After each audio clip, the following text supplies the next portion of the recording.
Hi everyone, Professor Krishna here. Um, I hope that everyone is staying safe and and is taking care of themselves. I'm pretty much holed up in my house, so what I'm going to do from here on out is I'm going to be putting up a series of videos which will take the place of our in-class lectures. I will give everyone instructions on Blackboard for how to do the remaining components of this class, like homeworks and labs and tests. But I have mostly figured out how to take care of the rest of this class for the rest of the semester. We're going to be treating this as a purely online class. When we last met, we started talking about magnetic fields. We talked about how they differed from electric fields. One of the most fundamental differences is that electric fields are created by charged objects like protons and electrons. However, magnetic fields are only produced by moving charged objects. A stationary proton or electron cannot generate a mag field, nor can it feel a mag field. Let's first revisit what a magnetic field means. Take a standard bar magnet, the type that you might have on your fridge, and place it on a sheet of paper. Bring a compass nearby.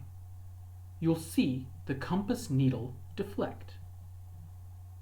In this animation, we can see the south pole of the needle is attracted to the north pole of the magnet. Let's record the orientation of the needle and then move the compass. As we move the compass, the needle changes orientation. As we move the compass to more locations, we begin to visualize the magnetic field. And we can illustrate the magnetic field using field lines. Now, be careful. A magnetic field and an electric field are similar, but not identical. Here's one massive difference. An electric field tells you the force that a magic proton feels relative to its charge depending on its location. Remember, the magic proton is always repelled from positive charges but attracted to negative charges.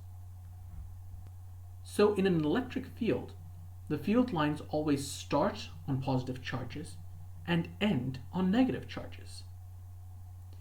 But magnetic fields tell you the direction in which the compass needle got deflected. It is not directly related to the force on a magic proton.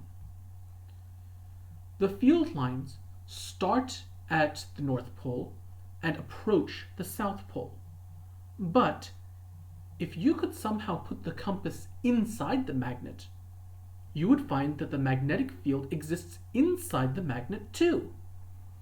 Once the field lines get to the South Pole, they recirculate back to the North Pole. So unlike electric field lines, magnetic field lines always form continuous loops, pointing outward at north and inward at south.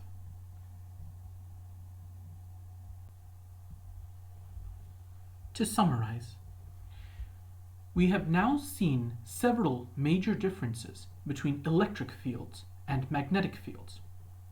Electric fields are created by charges, whereas magnetic fields are created only by moving charges. In electric fields, the field lines start on positive charges and end on negative charges. However, in magnetic fields, the field lines start on north poles, travel to south poles, and then recirculate back to the North Pole in continuous loops.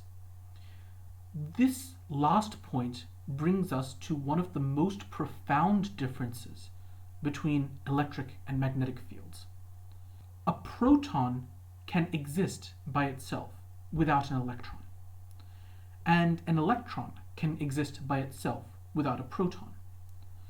So protons and electrons are separable. You can have a positive charge by itself, or you can have a negative charge by itself. However, there is no such thing as a North Pole without a South Pole or a South Pole without a North Pole. We have never seen any evidence of a magnetic monopole. So this is another one of the major differences. A positive charge can exist without a negative charge, or vice versa, but there's no such thing as a North Pole without a South Pole.